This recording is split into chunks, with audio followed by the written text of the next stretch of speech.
Hello बच्चों। आज प्रकाश का परावर्तन चैप्टर की तीसरी वीडियो के अंदर हम देखेंगे अवतल जो दर्पण होता है उसके द्वारा प्रतिबिंबों की रचना कैसे होती है। इससे पहले वाले वीडियो में प्रतिबिंब कैसे बनते हैं, क्या नियम है और उत्तल दर्पण द्वारा बनाए गए प्रतिबिंबों की रचना कैसे होती है वो हमने देखा था। तो आज देखेंगे हम कि अवतल दर्पण द्वारा कैसे प्रतिबिंबों की रचना होती है। सारे बच्चे जो प्रतिबिंबों की रचना करने के लिए पेंसिल स्केल का यूज करेंगे और आप पेंसिल और स्केल का यूज करेंगे तो निश्चित रूप से ये जो प्रतिबिंब हैं जो आपकी कॉपी में सही ऑटोमेटिक अपने आप सही बनते जाएंगे। जहाँ प्रतिबिंब बनना है वहीं पे बनेगा। इसमें आपने ध्यान ये रखना है कि आपका जो फोकस दूरी है, जो एफ है बिंदु, वो ई और सी के मध्य में स्थित हो, बीच में हो। स्केल की सहायता से बीच में आपने बनाना है, वो ये ध्यान रखना है।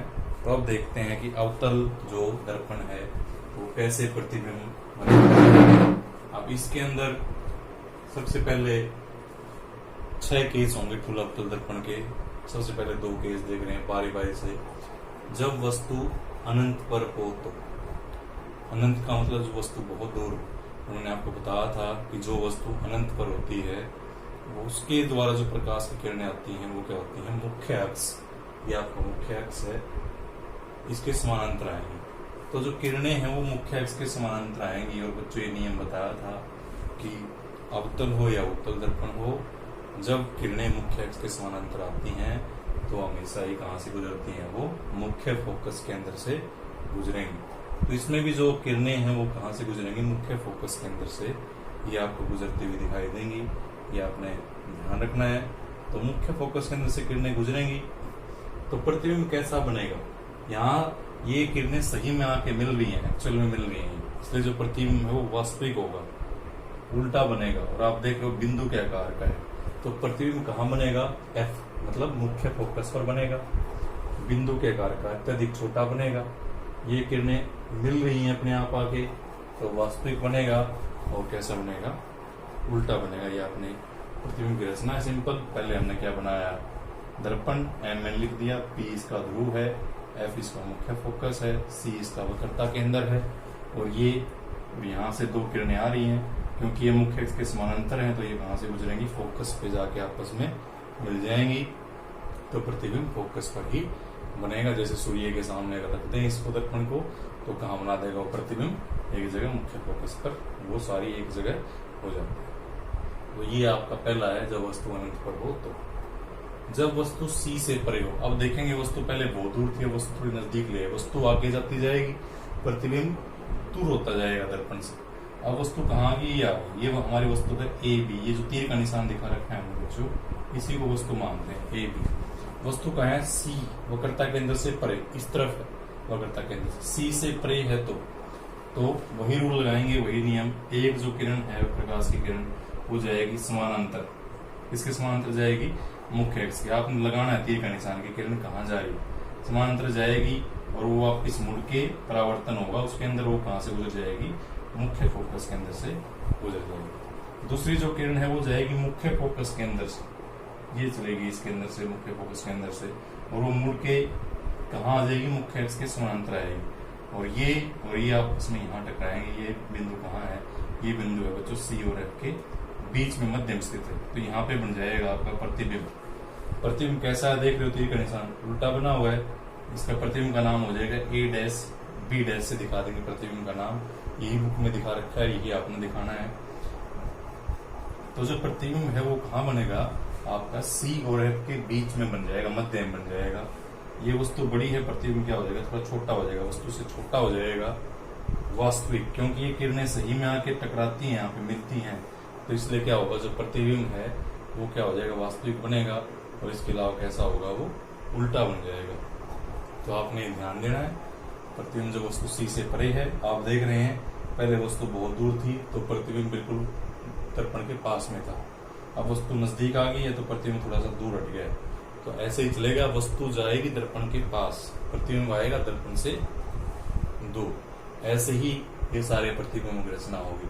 अब देखेंगे जो तीसरे नंबर पे, सी से जब वस्तु सी पर हो तो कैसे प्रतिबिंब बनेगा। अब जब वस्तु सी पर होगी तो प्रतिबिंब की रचना कैसे होगी वो देख लेते हैं हम। इसके अंदर नियम एक ही रहेगा कि जो प्रतिबिंब है वो दूर होता जाएगा और सी मतलब वक्रता के अंदर, बड़ा आसान है, दोबारा से हम बनाएंगे हमारा अवतल दर्पण। ये बिंदु हो जाएगा P और ये हो जाएगा हमारा मुख्य अक्ष पे बराबर दूरी पे ले लेंगे F और C, ये हो जाएगा। अब वस्तु है यहाँ पे, जब वस्तु C पे, ये तीर का निशान ये है वस्तु का नाम रख सकते हैं A B वस्तु। वहीं ऐसे ही करना है, एक जो किरण है प्रकाश की किरण वो जाएगी समानांतर किसके, मुख्य अक्ष के, और समानांतर जाएगी तो बच्चों वो कहाँ पे आके टकराएगी, वो आके फोकस के अंदर से निकल जाएगी इस प्रकार से। जो समानांतर गई है वो फोकस के अंदर से, और जो फोकस के अंदर से जाएगी, जो मुख्य फोकस के अंदर से गुजर जाएगी, वो आके कहाँ टकराएगी, वो आके यहाँ इसके पास, वो आके यहाँ टकराएगी और यहाँ इससे क्रॉस करती है। तो कहाँ टकराया है, ये सी पे ही टकरा गया। तो इसका जो प्रतिबिंब है वो यही बन जाएगा A डैश B। तो बड़ा आसान सा है ये। तो आपने देखा जब वस्तु सी पर है, वक्रता केंद्र पर, सी क्या है, वक्रता केंद्र है, तो जो प्रतिबिंब है, सारे साथ साथ में नोट कर लें, जो प्रतिबिंब है वो भी कहाँ बनेगा, प्रतिबिंब सी पर ही बनेगा, सी पर बनेगा। सी क्या है, वक्रता केंद्र है, सी पर बनेगा वस्तु के समान आकार का, वस्तु के समान आकार का बनेगा, समान आकार का। और क्या बनेगा, उल्टा बनेगा, उल्टा बनेगा।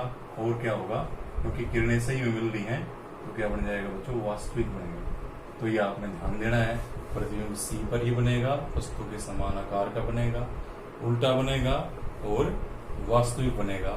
ये हमारा हो जाएगा जब वस्तु सी पर हो। अब वस्तु क्या होगा, सी और एफ के बीच में आ जाएगी। अगला जो केस है, जो तीसरा केस है, उसमें क्या होगा, वस्तु सी और एफ के बीच में वस्तु आ जाएगी। तो वहां पर जब वस्तु सी और एफ के बीच में हो,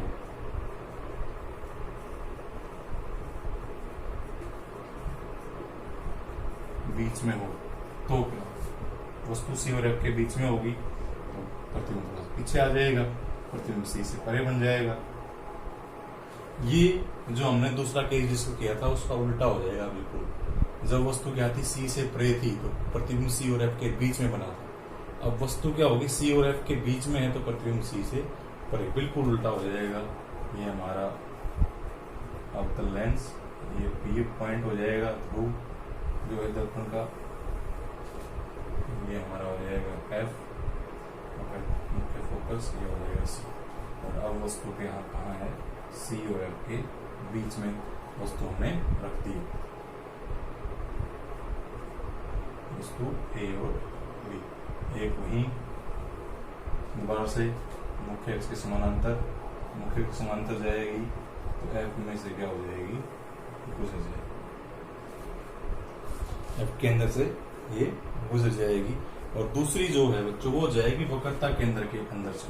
तो इसमें आपने ध्यान क्या देना है, जब ये डायग्राम आप बनाओगे तो आपका जो ये है प्रतिबिंब है वो छोटे आकार का, छोटे, ताकि इसके अंदर से आप गुजार सकें किरण।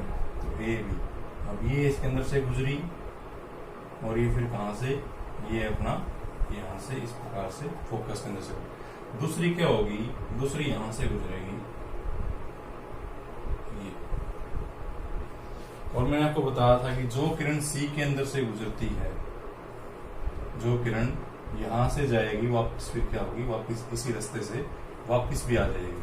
जो वक्रता केंद्र के अंदर से गुजरेगी वो वापस, दूसरे वीडियो में देखो आप, वो वही वापस क्या होगा, सी में से आ जाएगी, स्केल के साथ में सी बन जाएगा, बिल्कुल करेक्ट बनेगा ये। तो यहाँ पे दोनों टकराएंगे, यहाँ बन जाएगा प्रतिबिंब ए डैश बी डैश। पहली समानांतर गई, एफ के अंदर से वापस मुड़ के आ गई फोकस के अंदर, दूसरी सी के अंदर से गई, सी के अंदर से ही वापस आ गई। तो जब वस्तु सी और एफ के बीच में है तो जो प्रतिबिंब है,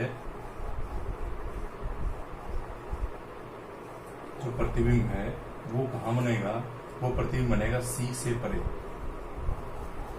सी से परे, मतलब सी से एक तरफ, ये सी है, सी से इस साइड में बना है, सी से परे बनेगा। अब क्या होगा, ये वस्तु से बड़ा, वस्तु छोटी है, प्रतिबिंब क्या हो जाएगा, बड़ा। वस्तु से बड़े, वस्तु से बड़ा, उल्टा तो बनेगा ही और वास्तविक भी बनेगा, वास्तविक बनेगा। अब ये आपने याद करना है कि प्रतिबिंब कहाँ बनेगा, ये डायग्राम आएगा पेपर के अंदर। तो जब वस्तु सी और एफ के बीच में थी बच्चों, तो एक लाइन गई, एक किरण गई समानांतर, तो एफ के अंदर से आ गई। दूसरी किरण कहाँ गई है, ये हमारी वक्रता केंद्र के अंदर से गई, वापिस वक्रता केंद्र से ही आ गई, और ये दूर यहाँ सी के पीछे जाके दोनों मिल गई हैं। तो मिलने के बाद में आप देखेंगे जो प्रतिबिंब है वो सी से परे, ये वस्तु छोटी थी, प्रतिबिंब बड़ा है, बड़ा हो जाएगा। ये ऊपर एरो थी, एरो नीचे है, तो क्या हो जाएगा, ये उल्टा बन जाएगा प्रतिबिंब, और इससे में मिल रही है, तो इसलिए क्या हो जाएगा, वास्तविक बन जाएगा। तो ये 4 नंबर जो केस है, चौथा जो प्रतिबिंब है वो है आपका अवतल दर्पण का। अब जब वस्तु कहाँ हो, मुख्य फोकस पर हो, तो प्रतिबिंब कैसा बनेगा वो हम देख लेते हैं। 5वां जो केस अपना है उसके अंदर जब वस्तु कहाँ है, जब वस्तु F पर हो, F का मतलब मुख्य फोकस पर हो, तो प्रतिबिंब कैसा बनेगा। ये आपका बिंदु P, ध्रुव जिसको बोलेंगे, ये हमारा मुख्य फोकस, ये फोकस, और ये आपका C। तो जब वस्तु मुख्य फोकस पर होगी तो प्रतिबिंब कैसा बनेगा, वही ये वस्तु होगी आपकी, तो ये वस्तु हो जाएगी आपकी, यहां से एक लाइन ये गुजर जाएगी, जो फोकस के समानांतर जो गई है वो कहाँ से गुजर जाएगी, वो दोबारा का क्या होगी बच्चों, वो फोकस के अंदर से ही गुजर जाएगी। ये गई है तो ये फिर दोबारा कहाँ हो जाएगी, ये फोकस के अंदर से गुजरेगी। फिर एक लाइन कहाँ से, सी के अंदर से,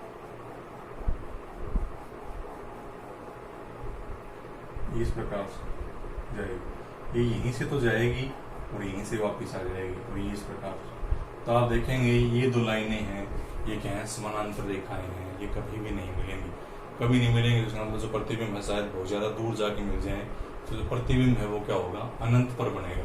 तो जब वस्तु क्या होगी बच्चों, आपका एफ पर है, एक लाइन गई समानांतर, तो एफ के अंदर से गुजरेगी, एक लाइन गई सी में से, जो वक्रता के अंदर से सी में से गुजरती है वो सी के अंदर से ही वापस मुड़ के चली जाती है। तो यहाँ पे ये दोनों लाइनें कभी नहीं मिलेंगी, या मिलेंगी तो बहुत ज्यादा दूर जाके मिलेंगी। तो इसका मतलब जो प्रतिबिंब है वो बहुत ज्यादा बड़ा दिखाई देगा इस टाइम, बहुत ही ज्यादा बड़े आकार का प्रतिबिंब होगा। कहाँ बनेगा, जो प्रतिबिंब है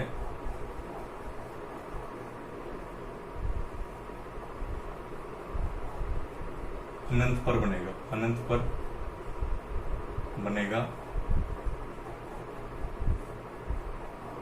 बहुत बड़े आकार का बनेगा, बहुत बड़े आकार का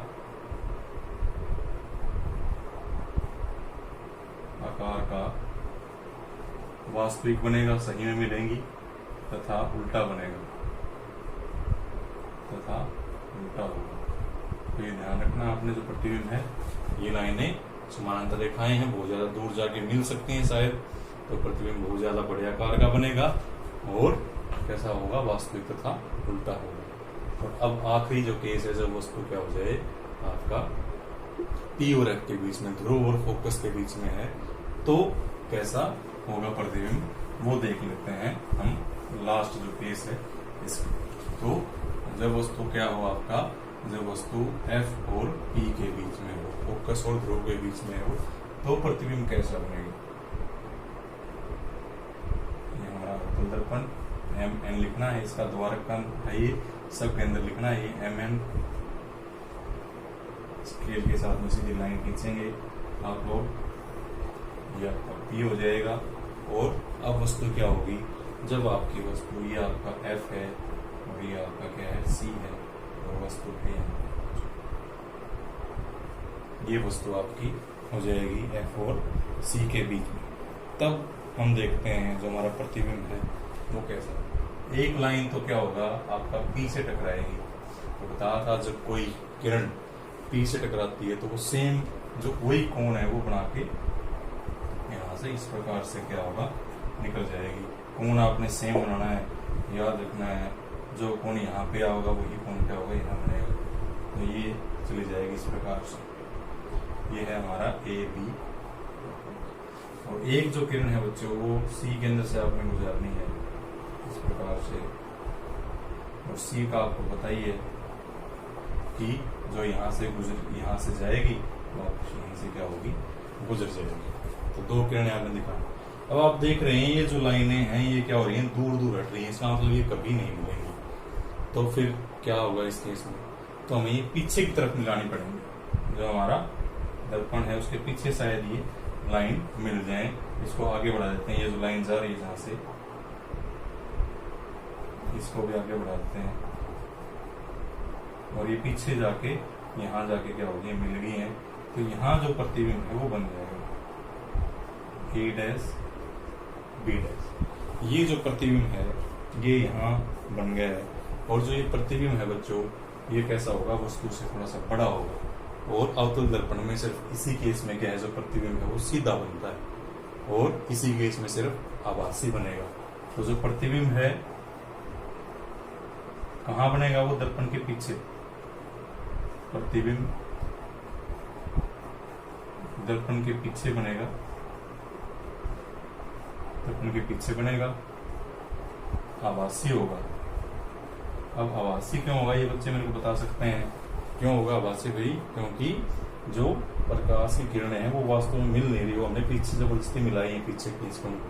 तो आभासी होगा, वो वास्तव में नहीं मिलेंगे, वो आभासी होगा, वस्तु से बड़ा होगा,